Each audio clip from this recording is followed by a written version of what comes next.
Hello! Kumusta kayo lahat dyan? Hello, tatay! Happy birthday! Alam ko, masaya ka kasama mga kapatid at saka yung mga apo. Wish namin patuloy kang maging malakas. Mabuti yung kalusugan mo. Pinagdadasal namin na patuloy tayong gabayan ng Panginoon at para sa kabutihan ng lahat.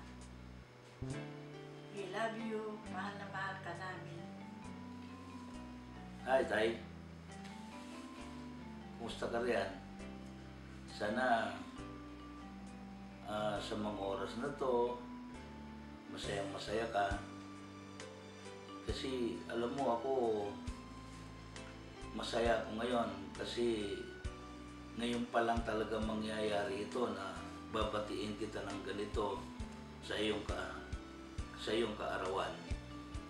So, Tay, maligayang bati sa iyong kaarawan.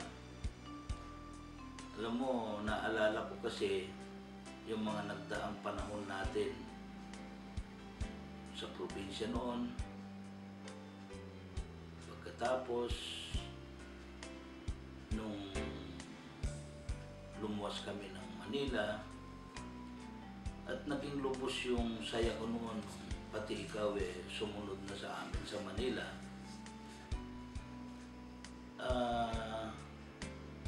Nabuo yung pamilya natin sa Manila at nagtulong-tulong para sa ikabubuti ng kalagayan ng bawat isa.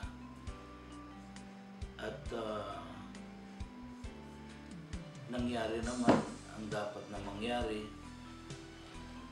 Nagkaroon ng kani-kanyang pamilya, kaming mga anak mo. At ito totoong nararamdaman ko at gustong-gusto kong sabihin sa iyo to. Gusto kitang batiin bilang isang matagumpay na ama sa amin. Nagampanan mo ang pagpapalaki mo sa amin. At yun ang naging gabay namin sa pagharap namin sa buhay namin bilang nagkapamilya na.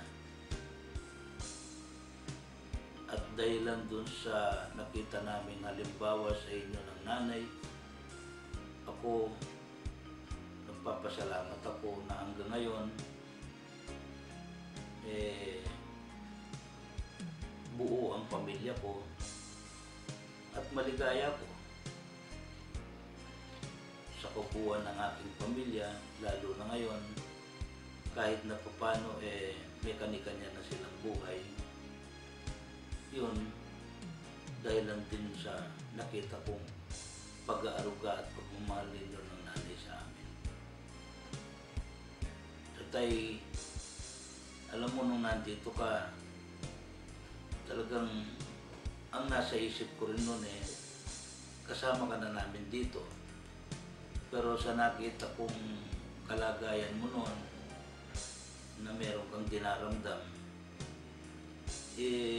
nag-iisip ako kung tama ang dito ka na muna manatili. Pero nung sabihin mo sa akin yung kanya ka umuwi rito dahil gusto mong ikaw makasama naman namin dito sa Pilipinas, dahil ang nanay kasama na ng mga kapatid ko riyan sa Amerika, kanya gusto mo dito ka naman. Hindi matutumbasan ng kahit na anong klaseng pasasalamat ko sa iyo dahil ipinadama mo sa amin yung pantay na pagmamahal mo sa aming lahat. Pero dahil nga rin sa nakikita namin nahihirapan ka at dito hindi ka naman namin maalagaan, may bibigay yung medical na medical na atensyon na maibibigay dyan sa Amerika. So, nung sabihin ko sa iyo noon na ako na ang nagsasalita, ako na ang nagdedesisyon on behalf ng mga kapatid ko rito na gusto ko bumalik ka sa Amerika, na gusto ko sa huling sandali makasama mo ang nanay dyan, naiintindihan namin. At kanya ko nasabi yon pagkat alam ko kailangan na makarating ka riyan, makabalik ka uli. Dahil inassure naman sa akin ni John na siya ang titingin sa'yo. Na kung gusto mong bumalik, siya ang titingin sa'yo. Kaya ito, sinasamantala ko rin ang pagkakataon na ito na magpasalamat kay June. Aling, maraming salamat. At kay Lulu, maraming salamat din sa'yo.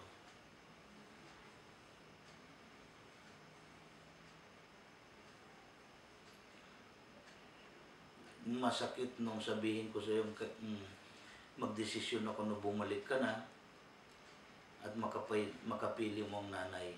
Pero yun ang kailangan kong gawin. At yun ay desisyon naming magkakapatid dito. Pinag-usapan namin yun. Kanya, tay, pagpasensyahan mo rin kami rito, lalo na ako. Pinayagan kong mangyari yun kasi wala ako sa kalagayan para maalagaan ka ng gusto rito, maibigay ko yung pangangailangan mo. Pero alam ko na nauunawaan mo ko. Muli tay, happy birthday. Happy. Sana magkita tayong muli. Bye-bye, tatay. Happy birthday. Mahal na mahal kita, tay. I love you.